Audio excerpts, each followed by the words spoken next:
Yan, ito mga kababayan, makikita po natin sa may bata. Tapat mismo ng gate ng Senate ay meron tayong nakikita maraming kapulisan ngayon doon.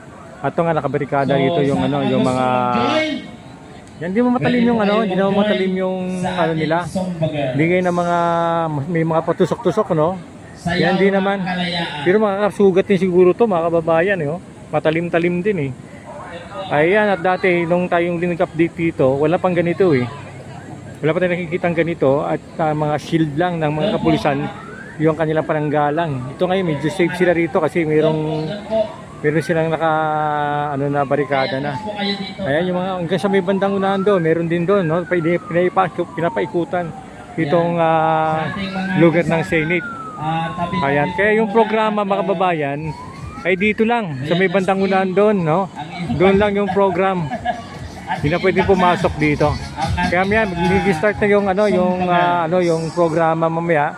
Kaya hintayin po natin, tabay lang po tayo. Sayaw ng kalayaan. Ayan, at sa bandang unang tapat mismo, mapapansin natin na meron ding kagaya nito. Sa mga gustong mag-join, Kaya medyo relax yung mga kapulisan natin. Hindi kayo nakalipas na mga update natin dito, wala pang ganito. Talagang nakatayo sila, Ngayon nakakaupo na sila, Sa bandang unahan nakakaupo na ito mga to. Ayan, kita po natin. Ayan, mga kababayan. Zumba Girls, ang kahulugan ng ating kalayaan ngayong araw nito. Tayo magsama-sama para tapusin natin itong kalokohan ng ating mga kababayan ito na nagpapasasa sa atin. Hindi sila, nandiyan lang sila. Panahon na para tayo ay magsama-sama at panagutin sila, isuuli ang mga dapat nating, ang mga ninakaw nilang mga pera sa taong bayan. Ang kalayaan para ito ay ganap at tunay, dapat manumbalik ang katapatan at katinuan dito sa ating gobyerno, sa ating bayan. Hindi patuloy tayong tunay na malaya dahil sa mga taong ito na namamantala palagi sa atin. Kaya tayo magtulong-tulong mga kababayan para sa ikabubuti ng ating bayan. Kapag sama-sama tayo, walang makakapigil sa atin, walang kapangyarihan makakapigil sa atin. At sa huli, may sasabi natin sa mga susunod na henerasyon sa atin, kung tatanong tayo anong ginawa natin, sasabihin natin, tayo ay nanandigan, tayo ay dumaman sa kaluputan na nangyayari sa ating bayan, at dahil mahal naman ng ating bayan, tayo ay sama-sama. Ang kalayaan na hindi lamang alaala ng nakaraan, ito ay ipinaglalaban sa kasalukuyan at pinapangarap sa kinabukasan sa hinaharap. Mga kabayan, kung ako minsan ay bilang retiradong sundalo, napakasakit para sa akin. Kung mag-isa sa kamay ko, inaalala ko yung ating nangyari sa ating bayan. Hindi itong bayan na pinangarap ko, hindi yung bayan na inaasahan ng mga mamamayan. Napakasakit sa damdamin. Yung aking puso ay dumurugo sa nangyayari sa atin. Marami sa atin na naghihirap. Samantalang dyan, mga magilan-ilan, nagpapasasa, ninakawan ng pambayan. Kaya mga kababayan, tayo magsama-sama. Ipagpatuloy natin ang sa ating samahan para tuluyan lang matapos tuman ito ng mga ating mga nasa gobyerno. Pinangungunahan ng ating mga nasa executive, legislative, judiciary, sama-sama na silang lahat. Kaya mga kababayan, ipagpatuloy natin para maganap natin ang tunay na kalayaan. Mabuhay ang sambayang Pilipino, mabuhay ang mga kawal, mga pulis, mga lingkod bayan, mga manggagawa, mga kabataan, mga isda, mga magsasaka, mga iba't ibang komunidad ng pananampalataya. Mabuhay ang Pilipinas, mabuhay ang tunay na kalayaan, mabuhay tayo na. Maraming salamat.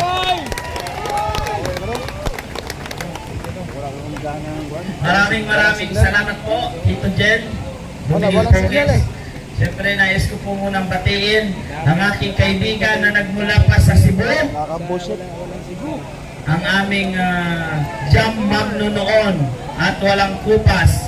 Walang iba kundi si Amor Patrio.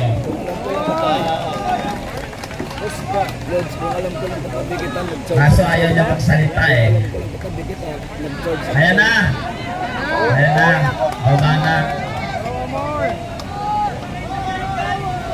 Nandyan si Mia mo. Hello, magandang hapon, everyone. So, lobat si Amor. Alam niyo kung bakit? Kasi, wala naman talaga akong balak pumunta dito para mag-speech or whatever. Ibang pinunta ko dito eh. Ano bang pinunta niyo dito? Tamparusan sa Marcos. Ano ang pinunta niyo dito? Sampaling si Marcos! Ay, yun ba yun? Pumunta ba kayo dito para manood ng speech? Ayaw ka na, day. Lang. Hindi ako mag-speech. Pero ito lang, ha? On a very serious note. Marami kasi ang sa atin napapagod, nawawala ng pag-asa. Rally na naman. Wala namang mangyayari. Kukunti lang naman tayo. Wala namang kumarating. Ito lang, right? Just a word of encouragement. Hindi madali ang laban na hinaharap natin. So it would be very stupid para sa atin na isipin na mapapanalo natin to agad-agad. Alright? Walang manghihina ng loob. Dahil walang madali sa buhay. Kailangan mong mag-push back, lumaban, show up even when you don't feel like showing up. Okay? Walang mahina ng loob.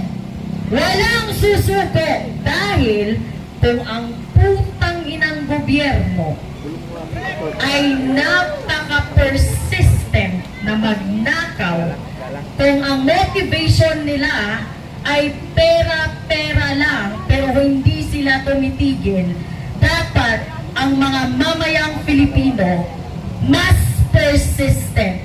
You know why? Our motivation has nothing to do with money. Our motivation has nothing to do with attention, with clout, with whatever. Ang motivation natin ay napaka-noble. Kalayaan at kinabukasan ng ating bayan. So walang